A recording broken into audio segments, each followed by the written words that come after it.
We are sending data to the internet.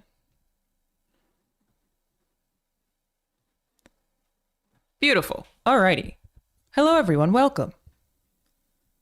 Thank you, Jeff. Appreciate that.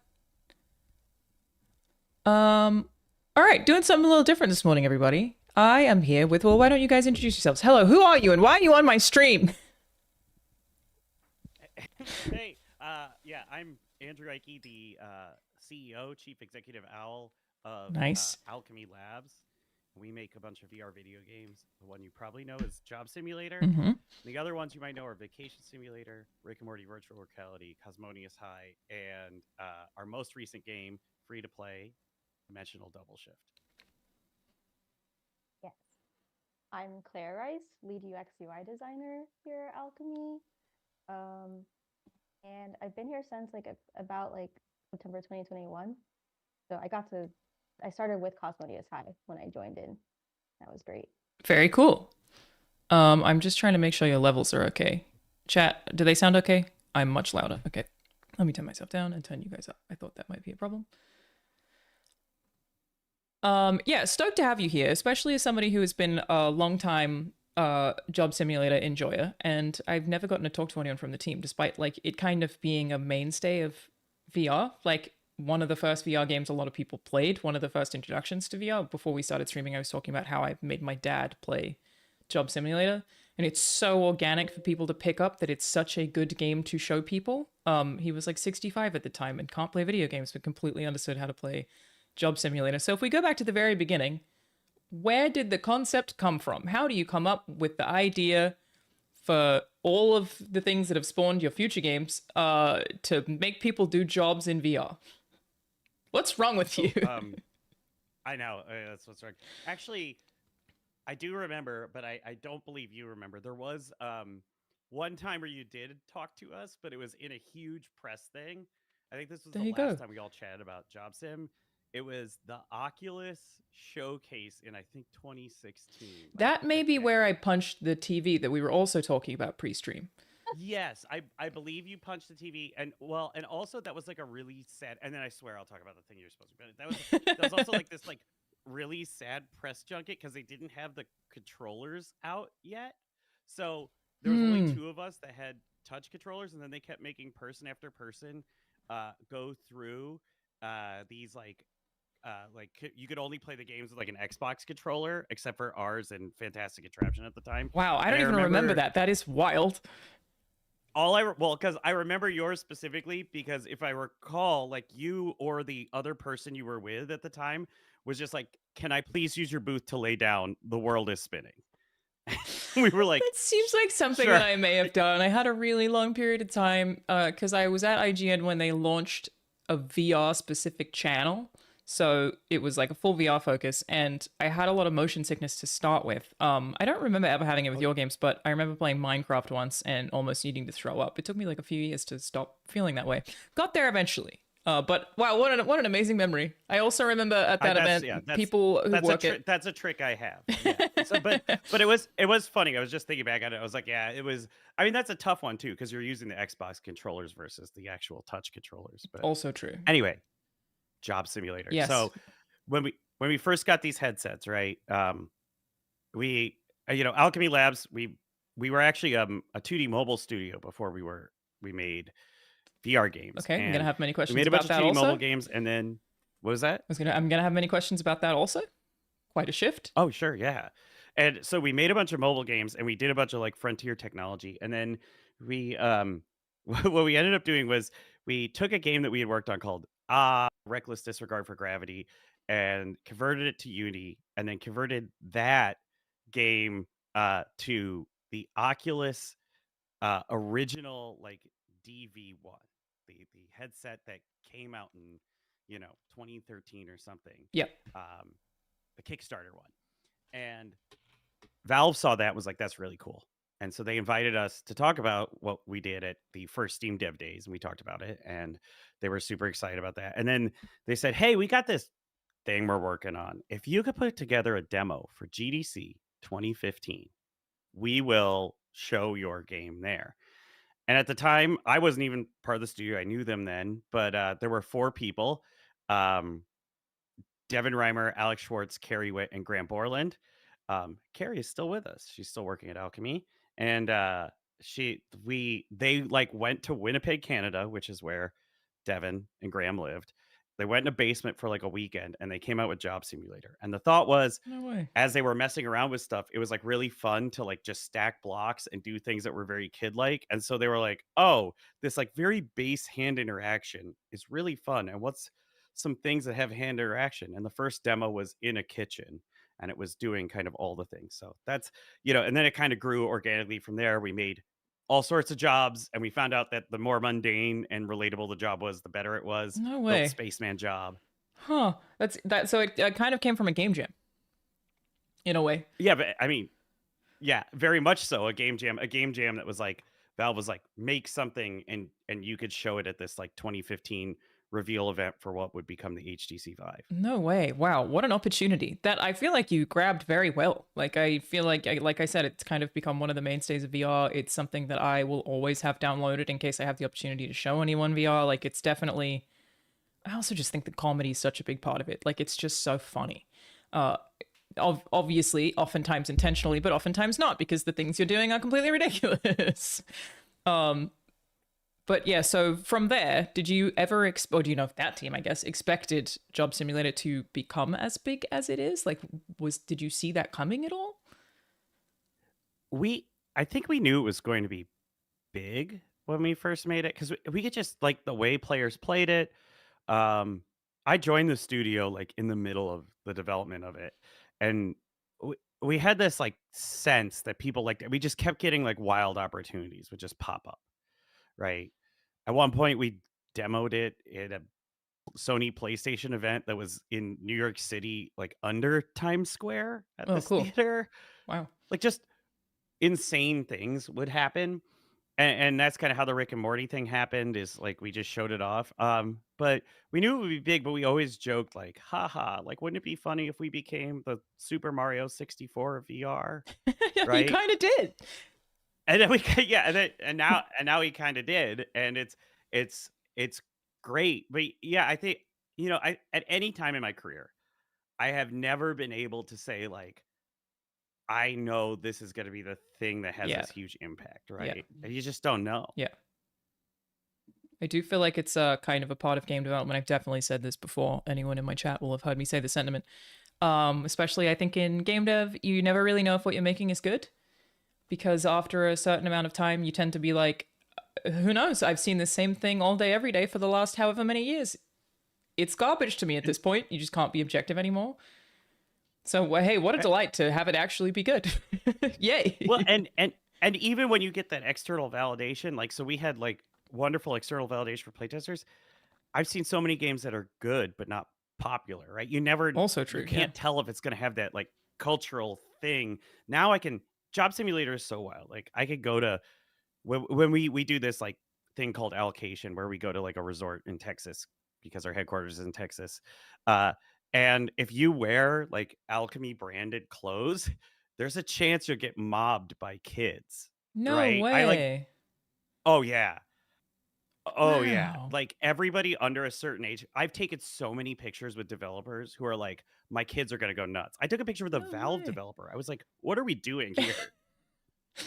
Wow, I guess it never occurred to me that kids are actually huge adopters of VR, but to be fair, they kind of are. Like, I feel like the two 12-ish year old boys I know who are friends' kids are heavy VR users, and I actually wouldn't be surprised if they'll think I'm really cool because of this conversation. I'll try it out next time I see them. I'll see what happens. I need these children to think I'm cool.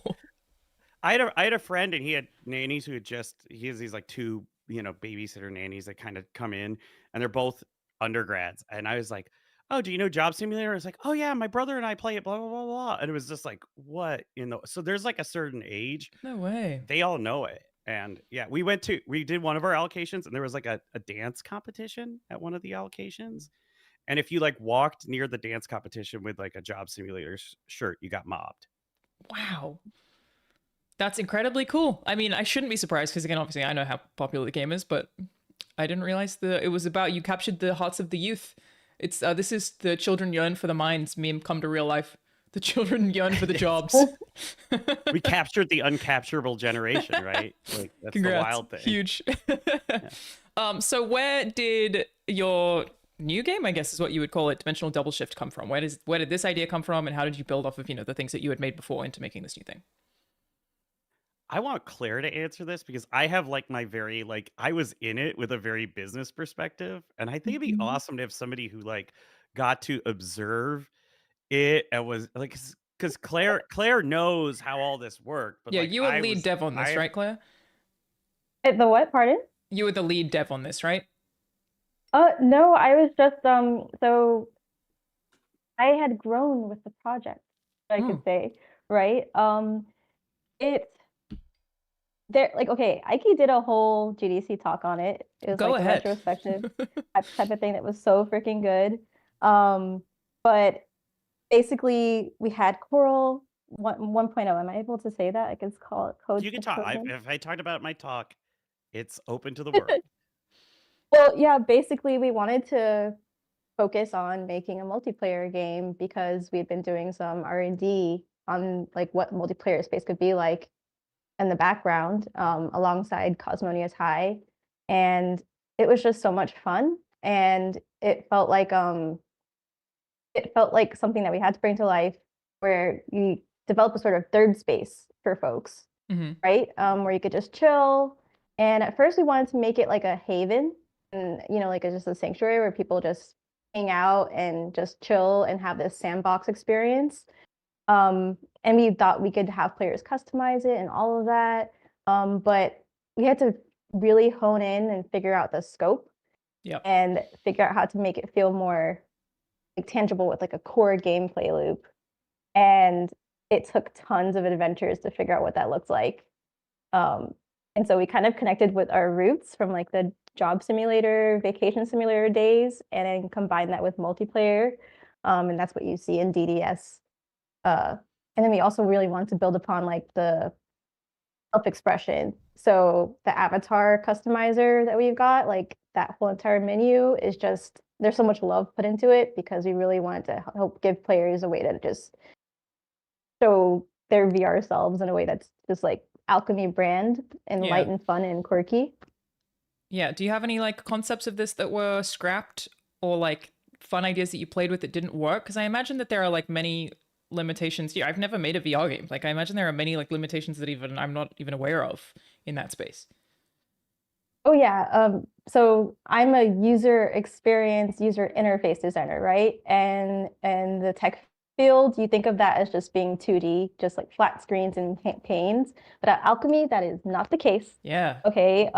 It's all about UI or interfaces, like things that you interact with that are built, that are grounded in the world that you're in. It's true. I never even thought about UI specifically. You can't just have a fancy menu majority of the time. Like that's a whole other thing.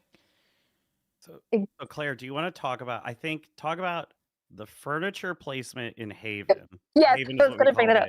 because you worked on like possibly the worst, best problem, and eventually we were just like unsolvable and walked away. So Yes. Oh my goodness. Okay. So our creative director was like, hey, well, all the leadership was like, hey, we need a catalog and we need a means for players to just customize their space furniture in a way that's fun. But also it has a currency, but the currency is not really a currency. It's like dimensional fragments. It was really, really interesting how you got those. We're not sure. We realized that with just making a catalog, right, for placing furniture, it opened up the doors for so many different gameplay implications. Like there's so many things that we had to figure out first to support something like that. In what way? But Like, we did end up I love it making when like devs get nitty gritty. Like, what's an example of like something you had trouble with, or like something unexpected about that process? How do you place a couch or like a chair in 3D space when you're in it already without Great point. going, oops, I've dropped this couch on my face, in Animal Crossing, you're not really in the space. What?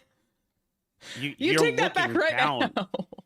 now. No. But you're looking like it's the where the avatar is, right? You have an Yeah. avatar that's in the space, and you're looking at them. In our game, it's first person, and it's very physical. Yeah. And there's hand tracking. Hand tracking was like a really big challenge, so we had to figure out how to make that work as well. So So We're wait, yeah, you can place furniture with just the hand tracking. Yeah, how your did hands are the controllers. Yes, I love hand tracking. It's so cool. How did you figure that out? Because I guess the issue that comes to my head is like, how do you know how far away to put something? And how do you dictate what Exactly. distances? How do you do that? So if I remember, and Claire, you correct me if I'm wrong, we had about 5 different ways we tried, and none of them were good. And Game the development. TLDR, the like cut to the chase thing is actually almost all of us are awful interior decorators. Like Exactly. truly atrocious. And so the first thing that happens is you put a couch in front of the door, and then somebody gets in your room and they're like, you live like this, and then the whole game falls apart. But we had one version that was like a book, and then you would like That's what I worked on. kind of push the item into the space. We had another version that opened up your house like a dollhouse, and we called it dollhouse, and you place the thing. We had another version where like you could move it. We had one that looked like one of those laser things that you would A use in a scanner. supermarket That's to what set my the head would prices. to set actually. Yeah, that was what my head pictured first as like how I think I would solve that problem. That was like version 5. So Yeah, okay. maybe you should come work for us. You got any We openings? could skip I'll be right 4 there. versions. Yeah. So what did you Claire, end up do you with remember slash other how? chaos with that? Oh, well, I mean, I do miss the figurines. Oh, a crafting station. I got to work on a crafting station with Greg and Devin. That was something else. We tried to make it like this whole puzzle like thing and tried to simplify it at the same time. So there was like an orb and you're just pulling things, pulling bits out and crafting something creative. And then we had to figure out all the furniture that you needed to make such a thing, like to decorate your space. And we made this ginormous brainstorm uh a bit with what would you call it, like the web of doom or something. It's just a brainstorm of all the different types of furniture you can get and the different categories, like the themes, and it was ginormous. That's like a game in itself. That's a great Yeah, idea. Like that's a whole There's thing. a lot of arguments. There's a lot of arguments that come out, by the way, where like it was like, do people want to decorate their space to make it look like our homes, or do they want it to be crazy, Hmm. or both, or none? It just went on and on. How do you play test for that kind of thing? Do either of you remember Habbo Hotel? Yes. I played a lot of Habbo Hotel as like a 12-year-old, which was really just like, I think it still exists, but it was really just like a game where you would accrue money and I would make a cool house out of it, and I was fully decorating it in the most boring way possible as a 12-year-old. But I imagine that there are like a lot of kids out there that are just spamming to like stack as many things as they possibly can. How do you deal with memory in terms of like you can only put so many things in a space without a UI that can very easily be like, this is too full, because I don't know how you do that in VR. How do you deal with like a limit on putting furniture in the space? I'll let Claire answer the correct answer, but there is a natural limit. The natural limit is eventually the frame rate's going to go down and you're going to get sick. Right. How do you prevent them from getting there? We found that we most of the time don't. Fair enough. yeah, because the prototype didn't even get that far really because we were met with so much friction. We realized, okay, we can't. This is just not feasible right now. Yeah. But like I think in that case, what you would have to do is place a limiter that doesn't really feel like a limiter, like just like a max amount, but then it just stops. does like a natural bit. Things like get destroyed, because that's what we do in Cos when is high. You spam too much and then things just like disappear. Yeah, good point. And we do that in Dimensional Double Shift. We just have like, it's much more aggressive. And we had to confront it in a different way. Because in Job Simulator, we're like, if you use a copy or make 1 million copies, like that's on you. You have degraded your frame rate. Good luck. But in Dimensional Double Shift, you could actually like hurt someone else, right? You can make a million copies and Exactly. cause their frame rate to go down. True. Yeah, of course. S- So dimensional double shift is just very aggressive, where it's basically like if something falls below counter level for too long, it's just going to get deleted.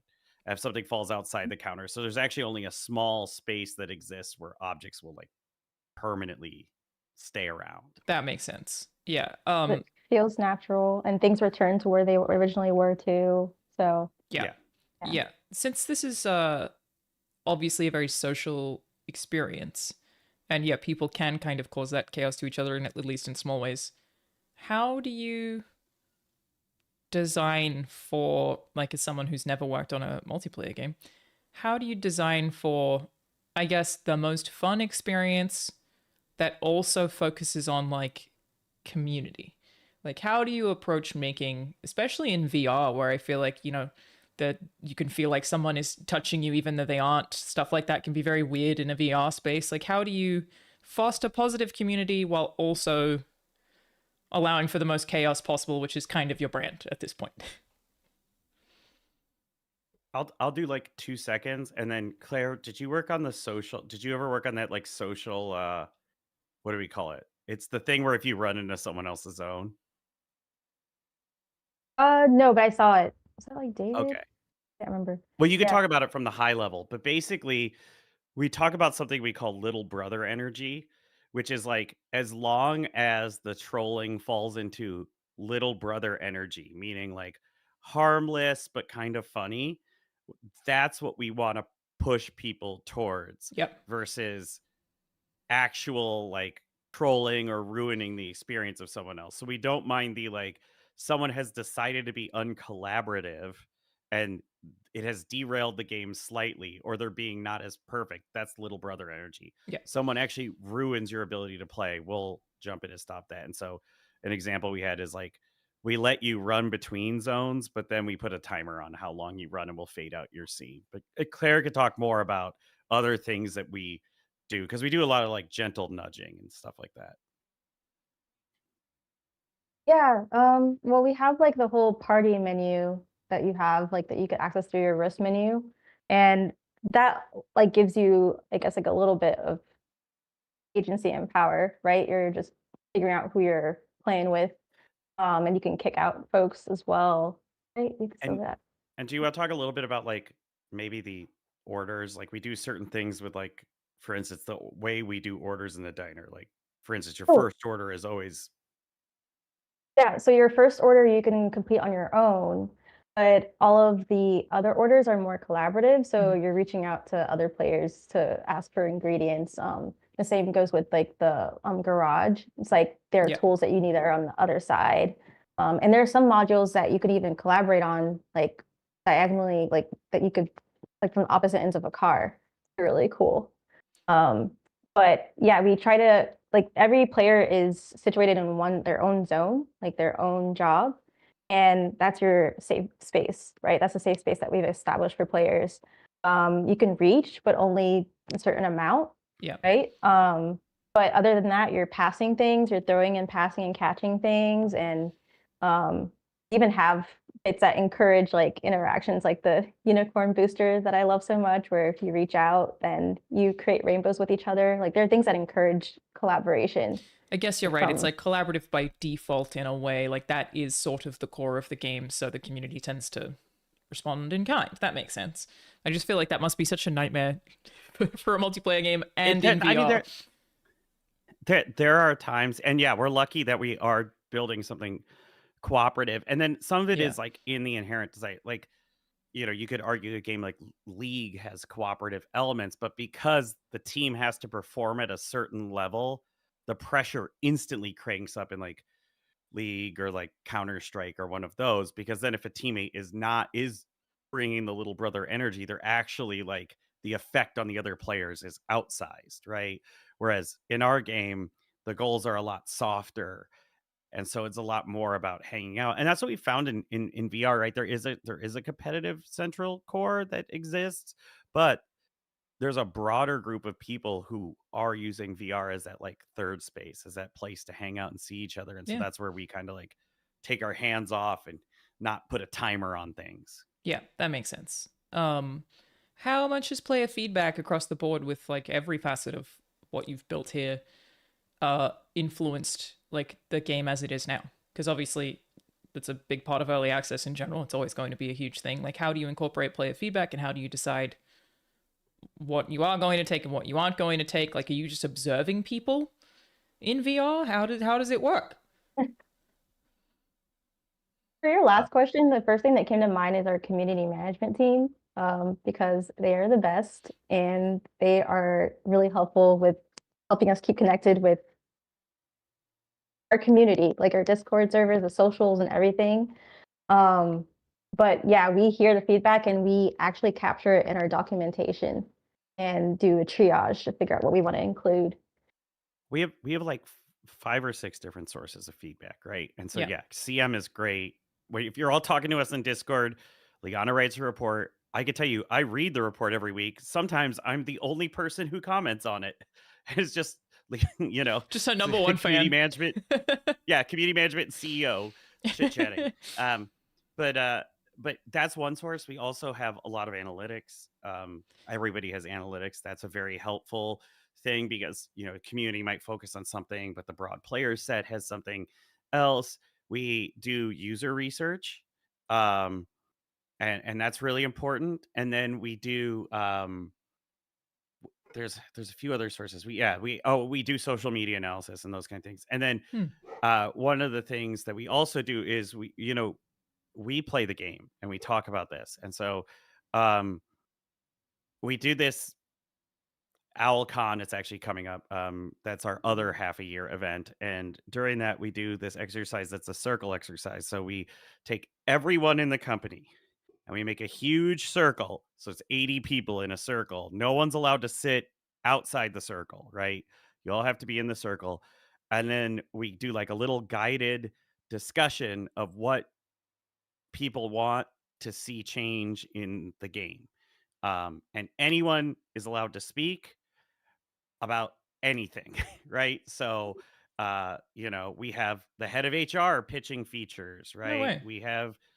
It's just open and my job in that one is just to take notes. And then we take that whole thing and we compile it into a list in Notion, company. And then we go through and we mark things as like, these are noted, these are things that are impossible, but we understand, or like, these are things we already have a plan to address, or these are things that we have to plan to address. And we do that for everything everybody said. And that's just another source. So these That's are kind of like, and we very take all cool. these sources in. Like, I've Yeah, never heard of a dev studio doing that, and that's a great idea. Not even just like for coming up with ideas. Like you said, HR could think of something that game devs don't think of, because often like you can be so stuck in like making the game that it kind of almost limits your creativity in some ways. But also probably really good for company morale. Like everyone's feeling like their opinion matters. That's really nice. At Alchemy, everyone's a game developer, right? And Very it doesn't cool. matter what you do. You're a game developer. So you need to take part in the process of making games. And this is part of the process of making games. And also like, I forgot which book it was, but I read a book very early on in my career that the best game designers are not like, they don't sit at the top of a pyramid. They're actually like a filter. And the best game designers hear lots of ideas and know which ones fit and which ones don't. And so to me, this is part of the process, right? Is like, you need to be constantly sourcing ideas and hearing and seeing, or else you're just, like stuck in your Totally. lost at sea. Yeah, I can't understand people who try to, even like film is like that too, try to make something and like won't hear ideas from other people. Like, what's the point in working with a big team if not collaboration? Genuinely, why even have other people? Exactly. Why even have people on the team if you're not going to collaborate with them? That's genuinely really, really cool. Very impressive. So there was a like kind of discussion went viral on Blue Sky this week about like how to source player feedback and how to weight different sources. And I think the conclusion that was written by a friend wrote an article about it was that like you should just be getting as much data as you possibly can and then seeing how it all weighs up against each other. Do you find that things that you guys internally thought were very good didn't land, or vice versa? Like, do you see like the community come up with things that are great ideas? Like, how often are you, I guess, surprised by player feedback at this point? This is the way. Yeah, that's it, right? Like, I think especially in games more so than anything else because it's a participatory version of art, right? Like Great way to you put it. don't Yeah. you have to, I think of it like jazz, right? I give you the sheet music and you can play the notes on the page, but you don't have to. Um, and because of that, like we have to see we have to see what our players are doing, and yeah, they surprise us all the time. I mean, we come up with all sorts of new features. We'll do like updates where we're like, oh, this is a community focused update. Um, and kind of think about it's the other thing I was gonna say is you have to be egoless, right? Mm. You just Can be tough. You've been I great Can at be that, tough. People get very actually. defensive about their games. Can be hard. I think if you're overly defensive about your game, or if you're overly defensive about an idea or anything, like Yeah. you gotta let it go. And like my favorite worst day, and it's always a bad day. Oh my god. First public playtest. Like Yeah. when you first get someone outside the studio to playtest, if that doesn't stink, you've done something wrong. It's always awful. That's such a funny way to put that. Amazing. You just expect it to be bad. Oh yeah, it's Because I eating your guess it's better that broccoli. you have that than something bland and boring, right? Like at least it means you took a swing. You went for it. Yeah, Yeah. and it means like all your assumptions like instantly get thrown out. You're like, oh, players will get stuck here and they won't get stuck there. And then like first playtest is always like the first player in the first playtest makes it probably about 5-10 minutes in. And then it all just comes unwound and you're like, I'm sorry, like please, here's how you continue, here's how you solve this puzzle, can you please keep playing? Yeah, the That puzzle was stuff's. my PAX experience. Sorry, go ahead. I held a bunch of us went to PAX and did play tests. It Oh, feels in like play tests, but it person. was really showcasing. That was so much fun, but it was a lot of that. Teaching Yeah. people how to do hand tracking. Yeah, true. Yeah, it's like a whole new system they have to learn because people get so used to controllers, right? Like that's a whole separate kind of language. I do feel like it is very intuitive, but it's still foreign. You know, it's not something anyone has really ever done before. It's I mean, it's the generation that doesn't play games understands it. So, you know, Alchemy's been Hmm. pretty outspoken about dimensional double shift being hand tracking Yeah. only. That's where we are right now. Yeah. And a lot of that is because it is the future, and a lot of the way we see it is like the majority of people who interact with computers interact with phones. That's a fact. And phones don't have controllers and they don't have keyboard and mouse. They have just a single flat panel that creates buttons in real time. And yeah, so for us, right, it's like this makes sense. So when I give, I had my parents play Vacation Simulator when we first did hand tracking, and they did all right, Hmm. but they're not gamers, Hmm. right? They didn't grow up with these controllers. And then I had them play Vacation Sim when we turn on hand tracking, and it was just so natural for them. So the set of folks that are getting really frustrated, and rightfully so, have put in what do you call it, the complexity cost to learn a controller. But the majority of humans on Earth have not actually picked up a twin stick, 16 button controller. It's a good point. I think we can sometimes forget that. Like, I tried to play Portal 2 co op with my mom once. She's very smart, loves a puzzle, couldn't twin stick. So, like, anytime there was a timed thing, I would, like, have to do both at once, kind of. Whereas I feel like hand tracking, she might be fine. Like, it'd be interesting to try.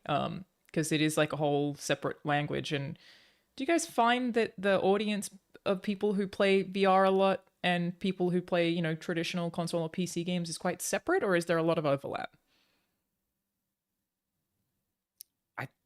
I think it's quite I think it's pretty separate. Hmm. I think right now. So the thing is, we're at a stage, right? I think that's temporary, but right now, as we were saying, the audience of VR is pretty young. Yeah. So you have people whose like primary engagement with games Yeah. is mobile games, right? Games on tablet, Roblox, those Roblox. Yeah. kind of Yep. Fortnite, Minecraft, maybe a little bit, Yeah.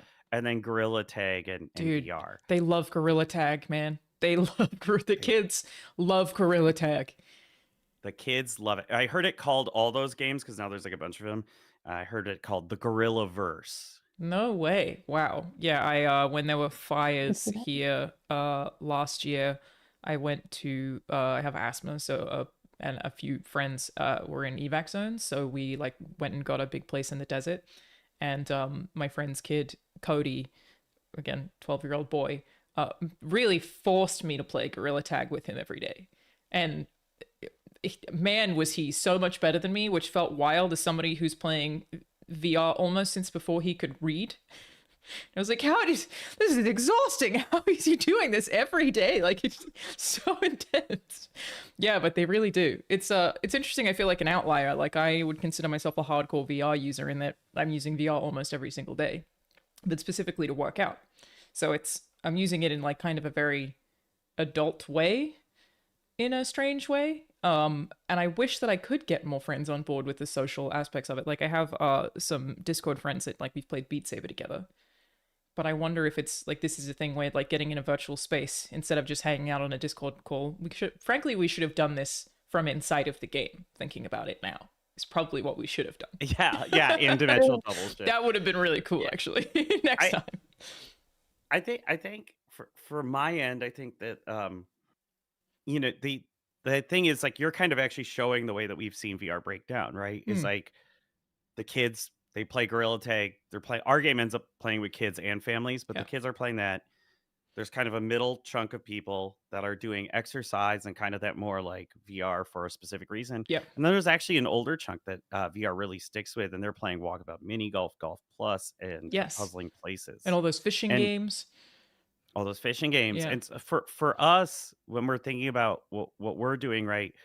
I think Gorilla Tag occupies a space where like these kids have like fighter pilot genes, and like I still haven't gotten over motion sickness myself, Yeah, I which can't is with Gorilla Tag either. It's tough. yeah, it is. You gotta go like one eye and the other eye's squinting, and yeah, but it to me like there's a space to have the similar kind of themes to Gorilla Tag of community and Yeah. collaboration and having fun, but maybe not like watch me do like a 1080 backspin flip. Yeah, there's a limit. There's a limit. This is a great question from Liana that I just saw there, which is this is a hard turn. If Dimensional Double Shift had a blooper reel, what would be in it? I've always said that I wish that game developers would do like blooper reels of things in dev, like I have, because like when you're making a game, and you're getting constant updates on the version, and you lose things that were kind of janky. Like when I was working at Sony Santa Monica Studio, we were making God of War Ragnarok. There was this period of time where in the build, the wolves did not yet have any actual mocap, so they would just like all fours slide and just like in every context, and the birds as well were like JPEGs just like moving around the screen. And I'm always like, when they patched it out, I was like, oh, I missed that though. But like obviously you're not allowed to record any of it. I would have been fired immediately. I always wish that we had kept those like silly little bits in between, and that like game devs would more often release a blooper reel. So what would your blooper reel look like? That's a great question. I want Claire to answer.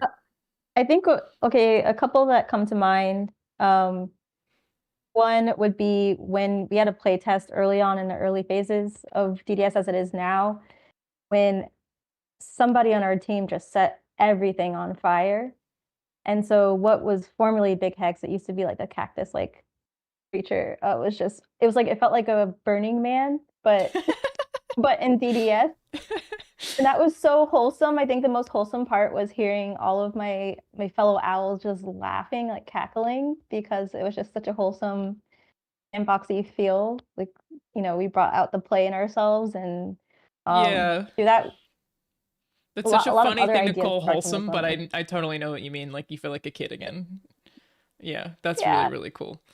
That's so fun. There's a question from chat, also another hard shift. I know it's a complicated and heavy subject, but I would genuinely like to know how you think of the current state of VR, the future of VR, and the next steps forward, and how things keep going. So, wow, what do you think is the current state of VR? Where are we headed? That's probably me question. Yeah. Yes, you're so good at us answering that. So yeah, so we're kind of in the VR winter here. I think I've been on the record saying this, so I'll say it again. But I Meta from what I talked to them and from what they post on their blog, they're now trying to make their we're trying to make it so that our division actually like earns as much money as it's spending, which is like all well and good. It's still But not profiting? no. Wow, But no way. well, that's because they spent oodles of money on these games, right? So their strategy True. was we release a Batman, so we have to pay the license for Batman, and then we have to make Great Batman, game. and Great game. awesome, awesome game, right? But like they're not selling a lot, or they bundled it with the headset, so they're not Sure, of making the course they money did. directly. Yeah, yeah. So if Meta's not releasing new headsets every year, they can't afford to say, "Oh, well, we could write this off because it's selling headsets." So Yeah. they had to shutter all those studios. Um, and, and I'm kind of annoyed with that because I'm like, you all know what works and makes money, Mm, and you're choosing to chase these games that are not necessarily for. You're not expanding a group that already exists. You're trying to capture a new group. Like maybe we'll trick Batman fans into it's like playing it in politicians VR. trying to pander to the center. It never works. Yeah, absolutely. Great analogy. And so in VR, like it's going to take a bit.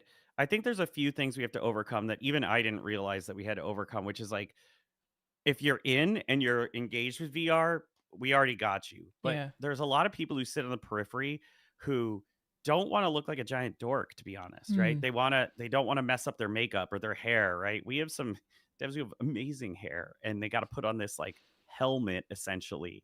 And so there's some cool form factors coming out. Meta's working on one. I think it's called Project Spartan.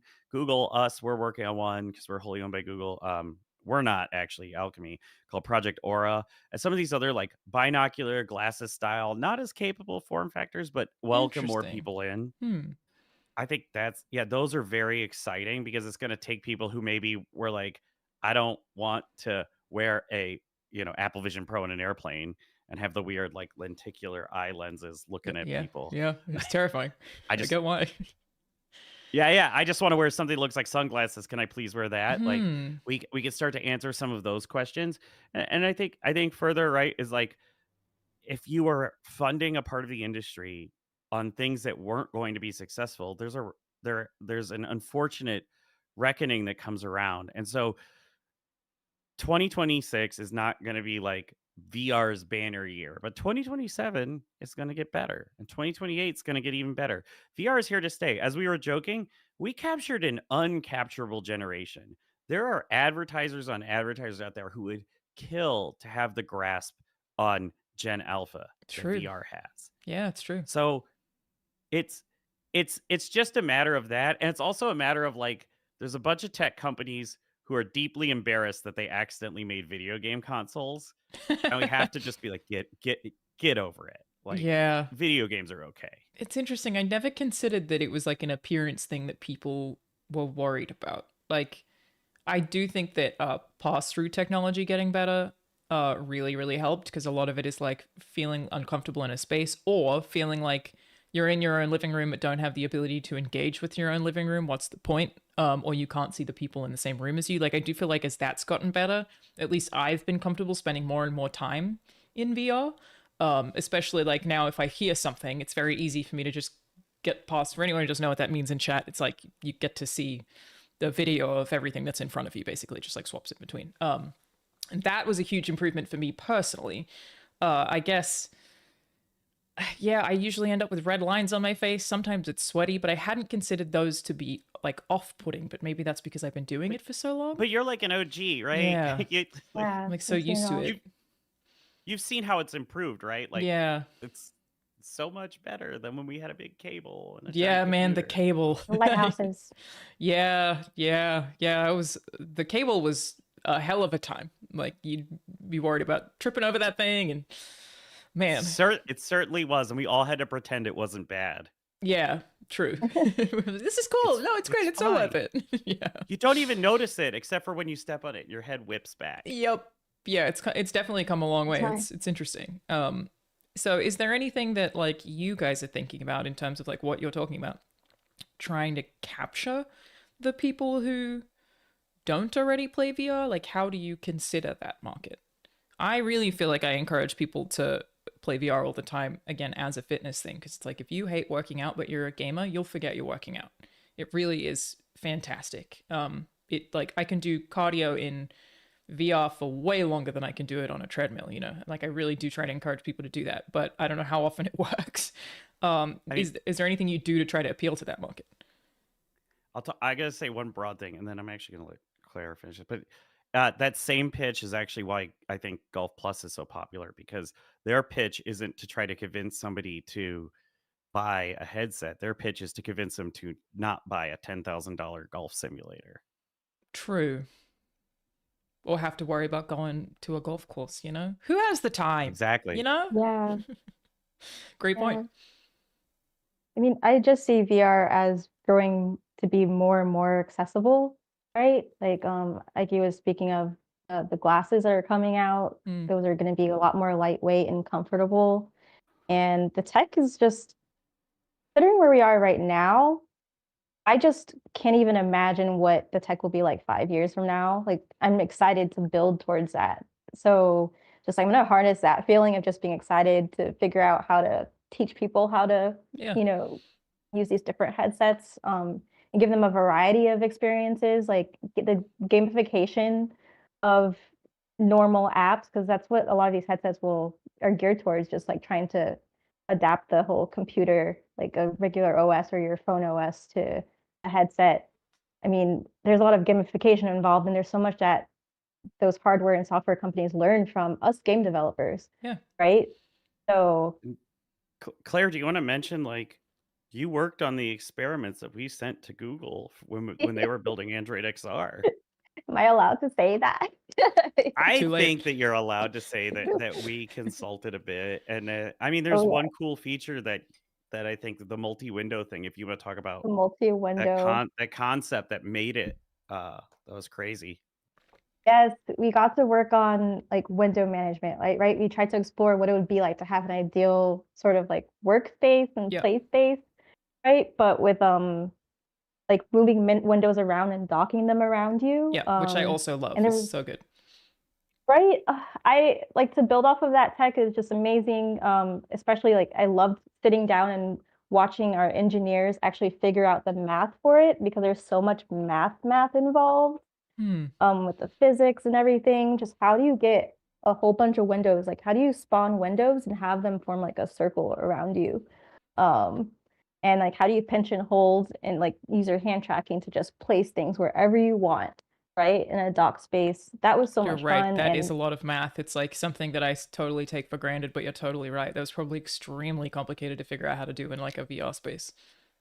yes, but And our engineers made miracles happen with that. Yeah. and That's really do cool. you want to talk a little bit about, like, breaking out of the square too? Because I think that was like the innovation that we had, where it was like everything was squares.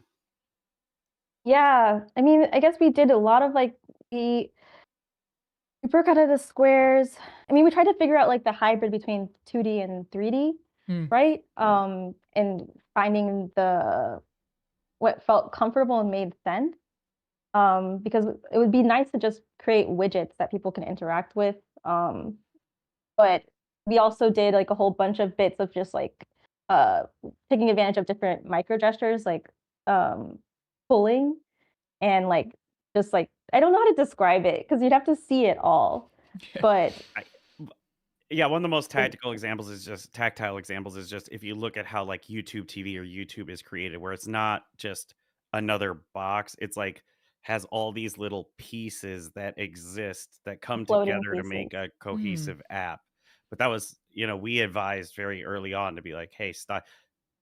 You don't have to put it in a square like it's a All in floating just phone." one. Yeah, Hmm. that's what we're talking about. Yeah, we explored the heck out of that. Like how can you anchor little widgets along the sides of Yeah. windows? That I was do so feel like a lot fun. of things really are tiles right now, to be fair. Like it is, we're really in the tile era of UI across the board, and it does seem extra unnecessary in VR when you have a whole space, you know? Why not use the whole space? It's definitely uh, a thing just people haven't like quite explored as much as they probably could just yet. But speaking of uh, I'm forgetting the term. Not having controllers, the finger tracking, Hand tracking. hand tracking. Have you found that that's been good for accessibility? Well, I did see this one question. I did think about this one question. It's like, what do you want to Oh. see in VR? I do want hand tracking to give you the ability to configure like how many fingers you have, Yeah. because that was something that I noticed even when I was at PAX on the floor having like folks play our games. Not everybody has the same amount, Yeah. right? And so how do they get to enjoy this space when they've got like just two, right? Yeah. I think I've seen research. I think that people are moving towards figuring that out more. Yeah, Just a I matter hope of so, time. because it seems like there's got to be upsides to not having to hold a controller for people who might have difficulty doing that, right? Especially when, there are some people who have certain disabilities where they potentially can't move quickly, but in theory, you can cater that really well with hand tracking, I would imagine. I don't actually know, though. I was curious to see if it's helped or Well, hindered. and we want the platforms to be able to map gestures to buttons. That's another thing that we pushed for, right? Is like, Hmm. just on the other side of it, right? If you can't use do certain gestures or something like that, why can't we have the big accessibility buttons that exist and all that hardware do it? Yeah. So some of it is like we're kind of pushing the platforms, like, come on, Yeah. we don't want to solve this.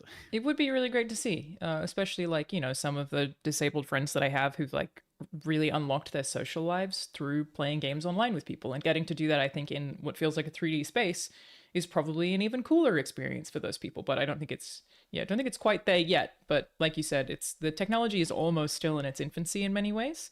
It's definitely getting there. But it'll be exciting to see how some of that stuff shifts over the next several years. Like you said, 2027 maybe.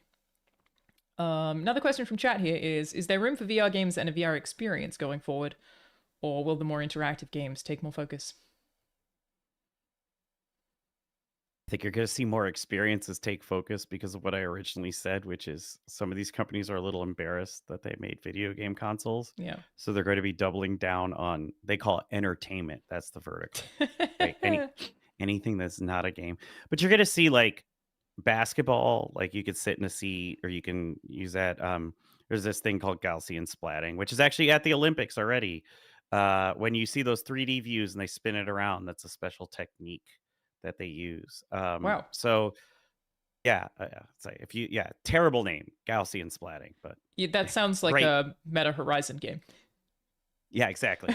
Great technique. But overall, I think experiences are going to grow too. I think that the biggest thing that needs to happen is, right, it's chicken and egg. We need more users because, you know, it's easy to convince an Alchemy Labs to make a VR game, right?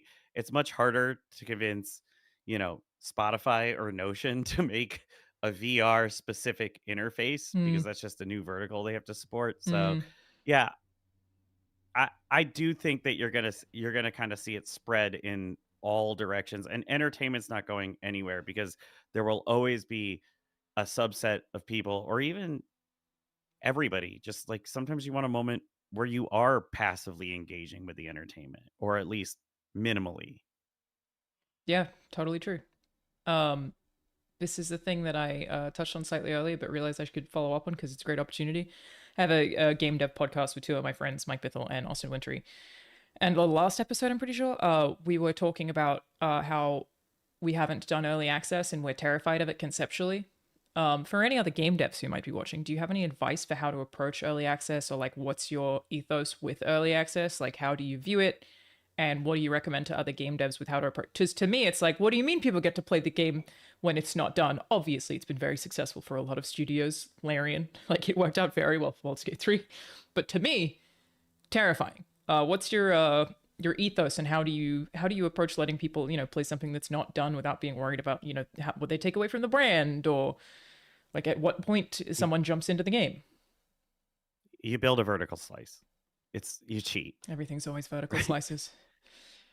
It's That's essentially what we did, right? We released we released Triaddle, one dimension, but the point was that dimension was it was early access, but it was pushed to the degree. And Larian did the same thing. Yeah, They I guess released the first it just episode. you're right that it just doesn't occur to me as a vertical slice with Larian because the game's so big.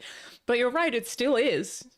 It's the same kind of thing. It's just a little chunk. They launched a vertical slice. The best way to do early access is not to try to give people the game in this big, broad beta sense, but to be like, here's the vertical slice. And the good part about that is you go, this is what we're thinking, and you can experience it. And so much of our game Mm. changed because we handed them the vertical slice that wouldn't have changed had we handed them something that was like a little, kind of, oh, we got everything, but it's like a little all over the place. So how do Oh, you? what is a vertical Oh, slice? great question, would you Leanna. just Thank you. say? Yeah. So would anyone like to? Someone in chat did say that. Sorry. What is a vertical slice? How about you? You could answer it probably just as good as any of us. A vertical slice is basically like, in many cases, the first demo of a game. It is a chunk of video game that is worked on and polished where everything else is still being worked on. So it's almost like having a demo. It's often to show to investors specifically, but the best example that I can ever use is the build of Cyberpunk that all the games media and YouTubers played when they were talking about it being the best game ever. Everybody said that because that was a vertical slice of the game, meaning you didn't have access to a whole lot of the game, and it was truly incredible. It didn't have bugs. It was just mind-blowingly awesome, which is why everybody said that. Then the game came out and had far more bugs because it was now the whole game. So vertical slice is just, it's such a dumb name for what it is, but it's just a much smaller chunk of video game, really.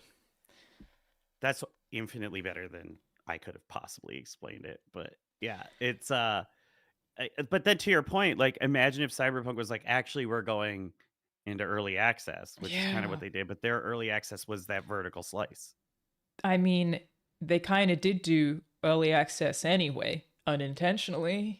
But the wrong way, yeah, because right? it was like, it's like they did post that vertical slice gameplay on YouTube, and everyone also loved it. But it was definitely like the bane of my existence for a while there, trying to explain to people, the public who doesn't really have an understanding of vertical slices, why that version of the game that all the media saw and was so hyped about was so fantastic, and the full release was full of all these bugs because they see it as being the same game. I really spent a lot of energy being like, it's technically a chunk of that game, but because it doesn't have all the extra code as part of it, it doesn't have all the extra bugs as part of it. We were given like a perfect little chunk of this game that was almost a proof of concept, which is actually maybe another good way to put it.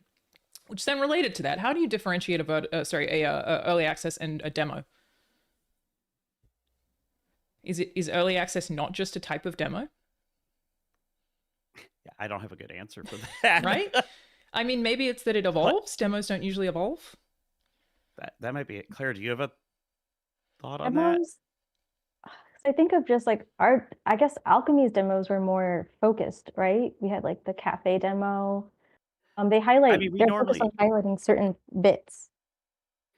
I think the other philosophy is there's two ways to make a demo, right? And so if you make it while the game is being built, which some of ours were, that is a vertical slice. Yeah. And like the Job Simulator demo really focused us. Rick and Morty demo really focused us. So it essentially was a vertical slice, and was kind of the early access. But conversely, we make things on the other side too. Like Half-Life's original demo. This is like dating me. Turn to dust after this. But Half-Life's original demo, they had actually built the game and then they made like a new chunk. And I so wonder if that's how we're, like, as game developers, differentiating it in our heads, is that a demo is a chunk of a largely completed game and early access is a small version of a larger game where the rest of it is not complete. Like, maybe that's the arbitrary distinction we've created. Because they're very similar things. It's just... That's how it works for dimensional double shift. Is it? Yeah. Interesting. Yeah, I mean... Yeah, but I do recommend, if you're terrified of early access, if you look at it through the lens of vertical slice, it becomes a whole lot less terrifying. Yeah, because the indie game that I'm currently making, me and two other people, we are working on the game. It's a Metroidvania called Layers Deep, and we are working on it level by level. So in theory, if we have a level done, we could release that level. A little tough with a Metroidvania, I guess, because certain things would be locked off. We'd maybe have to change it a little. I don't know if that would count as early access, but it's still just the idea of people playing something. I don't know. I think maybe it's also that I have AAA experience, but I just want to be like, it's not done yet, though. It's not done. Nobody panic. And it's really hard not to do that, like, we're still working on it. So we were indie, and now we're best described as double A and up to our world, right? Like we don't get the you don't if you're working on God of War, you have the luxury of the brand, and so you can like pop out and like send the game there. But if we try to do that with our games, people are like, "Who? What?" Yeah. So do you think that early access helps with marketing? Oh yeah, Hmm. What a I think journey. it helped with Baldur's Gate marketing too. That's really true. Yeah, especially because it like grew so positively. Yeah. It's something I'd love to chat to you guys more about because it is like again, it was with Mike Bithell Games, who they made Thomas Love Was Mike. Alone. He's Okay, great. great, yeah. That we were both like, seems a little scary to me. I'm not sure about this early access thing, even though clearly people have had tons of success with it. Just conceptually, I what do you mean? They get to I play think it, you it's not build a done. set of evangelists that are ride or die. That's what early That access really does. You give them a vertical slice, and then you get these people who, and a lot of people here. Our experience is there's a lot of people who won't play early access, and we're fine because we Hmm. understand that they want to play something completed. So it's just kind of like an honest. Like I think the problem Cyberpunk had is had they said it was early access, people would have given them a lot more grace. But because Yeah, they were like, "This is done," it didn't yeah, go so well. yeah, yeah. That's interesting. I guess like you're saying it's almost two different markets. And the market for early access, the people who are playing games in early access are early access gamers, and the ones who aren't don't tend to play it, which is not a thing I had considered, but it makes sense. Or they're huge fans of your what you do, right? Yeah, true, and thus will There's also kind of inherently have a little bit of grace, I guess. and Um, it's really cool to see stories of how the community itself like supports each other. People will keep each other up to date and guide each other through how to navigate like bugs or that's interesting. understand our direction, like the choices that we've made. Like people have developed an understanding of why we decided to release this feature or that feature the way it was, and then they could teach other players. Where are you Pretty seeing cool. that conversation happening? Like, is that in game or is that via Discord or something? I think it's Community where have you been management. seeing it, Claire? Actually, Community management team has been telling us the stories, and yeah, I see it primarily in Discord. When I lurk in Discord, I see people supporting each other, That's and very I think that's cool. been really cool. Like Yeah, redirecting. yeah.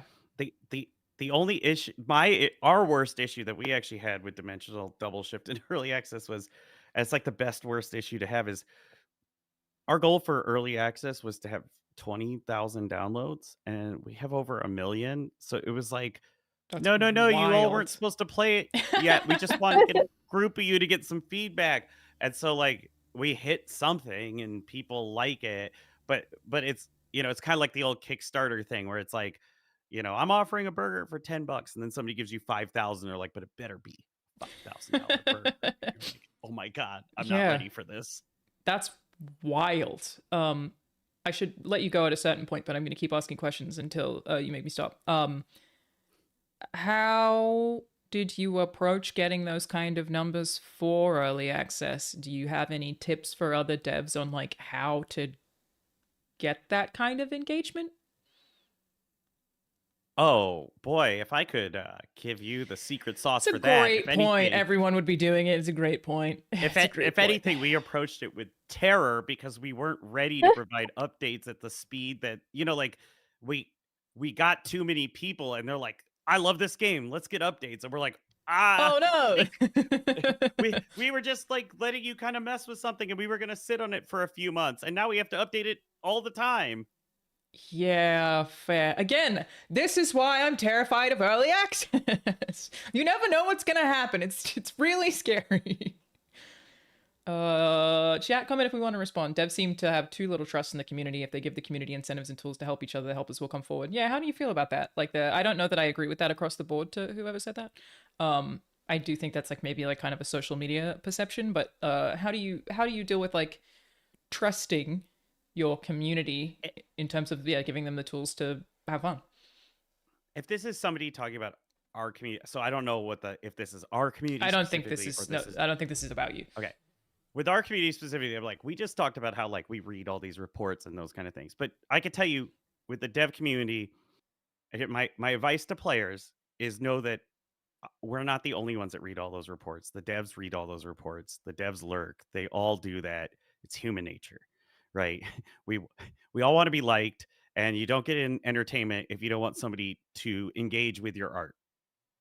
So that's part of it. But for the devs out there, I think actively engaging in the community, and it's okay to say like when you can't do something and even why you can't Okay. do it. And Mm, if fine answer is I'm just one guy and I don't have a lot of time, or the team is focused doing something. But I think a lot of it's easy to be like, hey, we listen, we listen, we listen, and then we found this too, even just like with employees and stuff. Closing the loop is really, really hard, right? yeah. We actually take note of each individual customer support case, and if we fix it in a patch, we go back and email them. That's a process to do. Wow.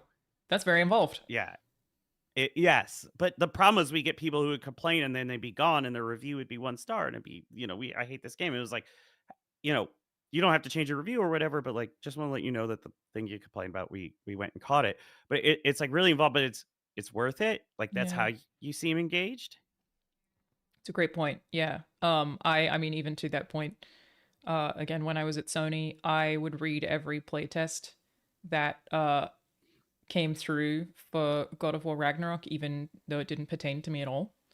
I would read all of them, every single note from every single player, just because that was like emailed to the design team, which is the team that I was on, because it's so interesting. So interesting. Like things that when you're working on something you just can't see, and then you start getting playtest feedback, and you're like, wow, no way. Oh my God, like What 5 of them said this. You also, even though they're anonymous, you'll Oh start my. judging people. I'd be like, this person sucks at the game. Like it's really hard to like wash that off.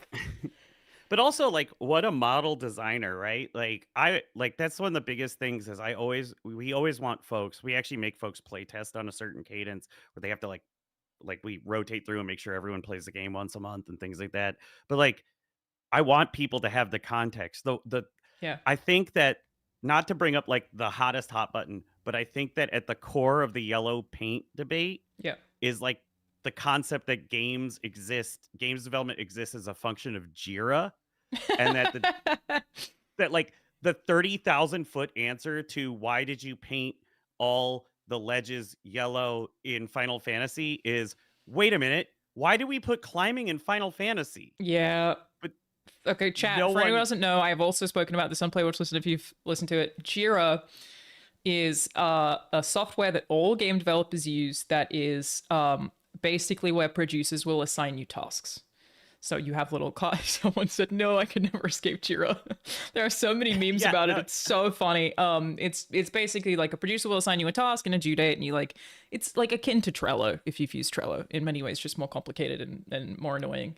post-it notes, right? Post-it notes, yeah, but it's something that I really became forgiving of, coming from being a lifelong gamer to then working in game dev of the yellow paint debate was there's a lot of criticism thrown at Sony games specifically, I guess AAA in general right now, regarding characters talking too much or telling people how to solve things too quickly.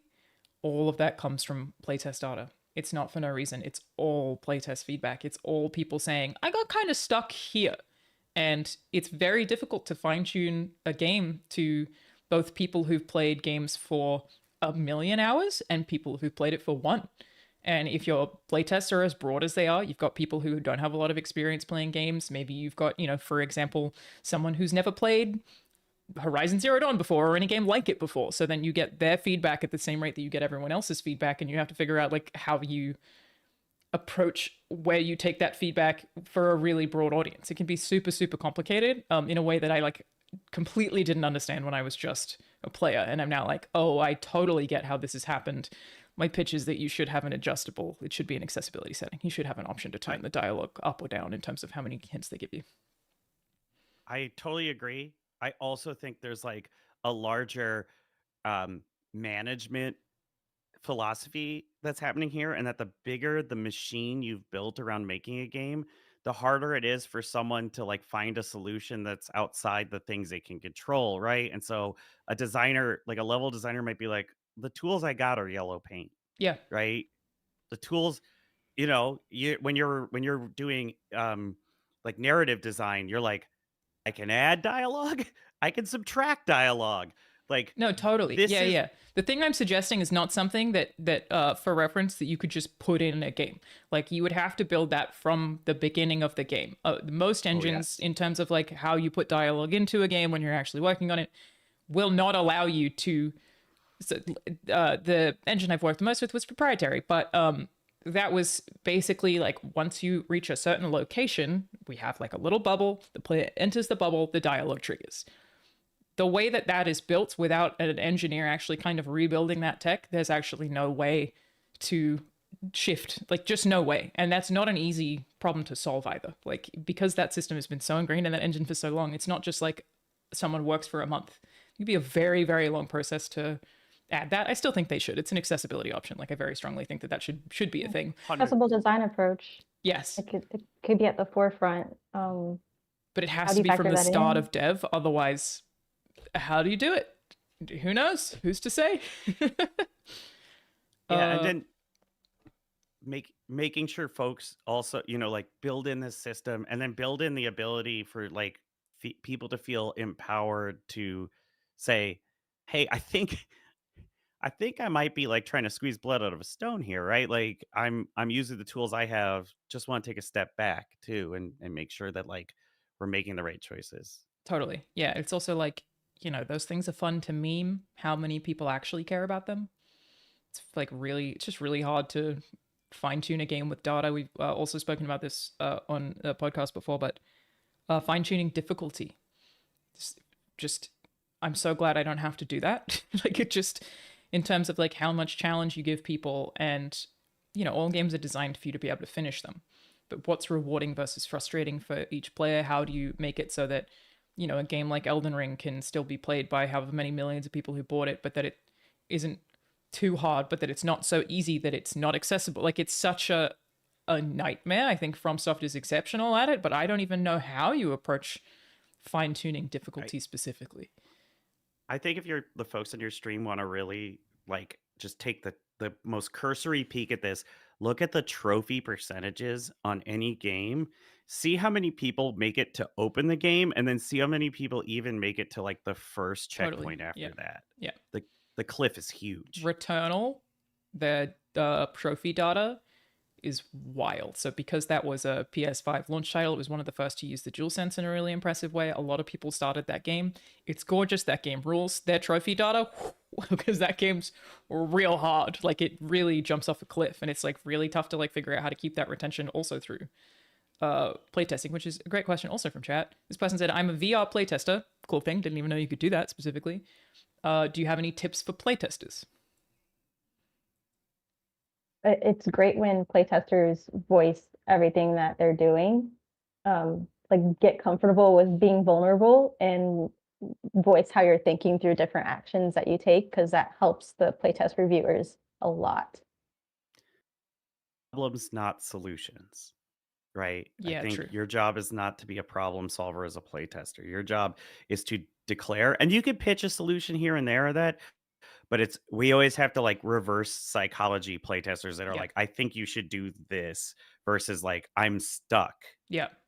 Yeah, because I think that was also a big discussion on Game Dev Blue Sky this week of often players who offer solutions will not unknowingly have the incorrect solution. It's like a thing that they say they think is a solution, but it's actually not for a million reasons. So yeah, listing the problem definitely makes a ton of sense. And even if they have the best solution on earth, it might be like technically infeasible. Like yeah, exactly. Yeah, just is what it is. Sorry. Yeah, I feel like it's also often a thing that if you go, why did nobody think of this in terms of game development? Somebody thought of it. I promise you, somebody on that team of 80 people thought of that. It just wasn't feasible for some particular reason. It's definitely a huge thing. Someone just said, yeah, Jira is a household name for any dev, not just game dev. I don't doubt it. As soon as I started working on Layers Deep, the game that I'm making with 2 other people, I felt so bad that I walked in there and I was like, okay, I think we need a Miro. So we now use Miro, and I think we need Trello. And so we now use Trello because everything before that was just in Discord. And I was like, I get it. I think we got it. I'm not going to make you guys have Jira. I just want to know what tasks everybody's working on. You can move the cards yourself. I'm not assigning anything. And I was like, I'm so sorry I've made you get these game dev tools. But Miro has actually been amazing for us. I'll defend. Yeah, I was gonna say I'll defend Miro. Right, our been great. entire like art pipeline runs through Miro. We do Same. all our approvals and process through it. Yeah, same. All of our art technically runs through Miro, and that like usually I will like figure out characters like whoever I need, and then I will dump a little board on Miro. Miro is basically a digital whiteboard for anyone who's not familiar. I'll put like, here's a character, here's what they do, and then I'll just shove like a bunch of reference images of like characters that I think are similar to them. And then our artist Josh will go in and he'll add concept art, like a bunch of concept art on the same whiteboard, just kind of around whatever I've put. It's such a useful way to like storyboard your ideas collectively. Big fan of Miro, huge fan. It's very, very helpful. I'm doing something tomorrow that I'm going to use Miro for. I was like, I could use a whiteboard. It's got Miro. voting. Yeah, we're designing our maps on Miro. Like I can't design maps. Timers. Oh, we design our entire play space. The diner. Every diner that we do is actually laid out in Miro first. No, it's awesome. It's so cool. Yeah, we just argue about it on there first. Block it out. Yeah, because you could also add notes. I love it. Yeah, because I will do whatever like map design I need to tell the story stuff that I'm trying to do. So I'm just placing like individual Miro cards, and I'm like sort of like maybe like in this kind of order, and then the artist goes in and actually draws on them. So he's like actually drawing what each frame of the game will look like. It's incredibly cool. Like if you take anything away from this, everybody, it's check out Miro. Big fan. Yeah, Miro good, Jira or Trello necessary. Yeah, devastatingly. Well, thank you guys so much for talking to me. Is there anything else that you would like to share before I let you go? Play Dimensional Double Shift. It's a cool game. We're still working on it. Can people do that? So many awesome plans coming for it, and I can't wait for everyone to see them. Where can people get the game? Where should they check it out? It's available free to play right now on the Android XR store, which I legally obligated to mention, and on MetaQuest. So, and there's full crossplay. Cool. Everybody can play with everybody else, so you're not bound to any platform. Amazing. Where can people find either of you if that's a thing that you would like to share? If you're on social media anyway. Blue Sky and LinkedIn. Check us out there. Cool. My name is Budding Monkey on everything because I made that name in, I think, 8th grade, and I've been stuck with it ever since. Charles, so you can find me, right there with you. You can find me on almost all social media under that name or my full name. So cool. Well, thank you guys so much for joining me. Oh yeah, sorry. Go ahead. Kado_Rice. So it's KADO_Rice. Cool. Yeah, thank you guys so much for joining me. Jeff just put the Alchemy Labs Discord in the chat there. Appreciate you. Very good vibes in the chat. Yeah, thanks for joining me. I'm always so down to hear devs talk about, the nitty-gritty of stuff, and I feel like a lot of people don't want to, and it's always very, very fascinating. And I appreciate your honesty. It's been lovely to have you. Cool. Thanks for having us. Thank you. Have a great rest of your day. You too. Bye.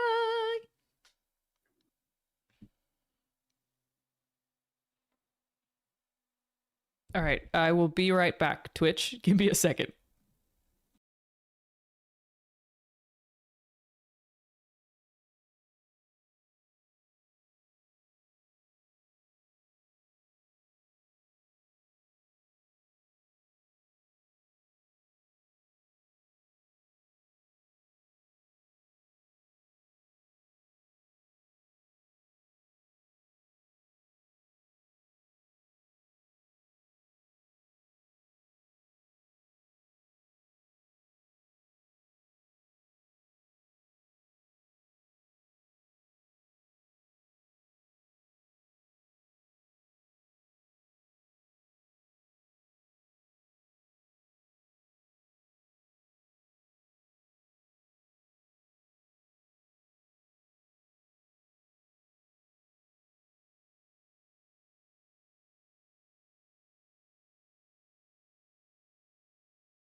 I'm back.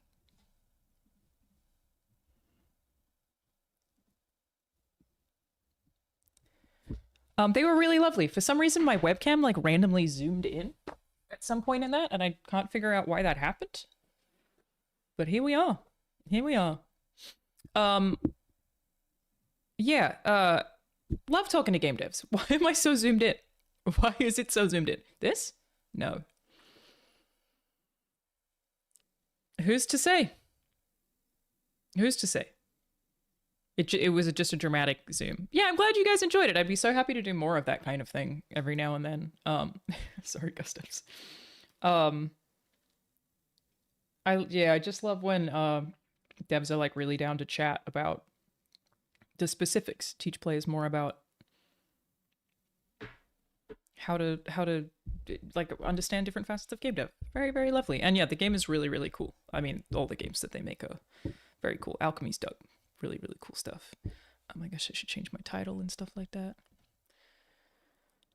And I will restart the YouTube stream. YouTube, I'll be right back.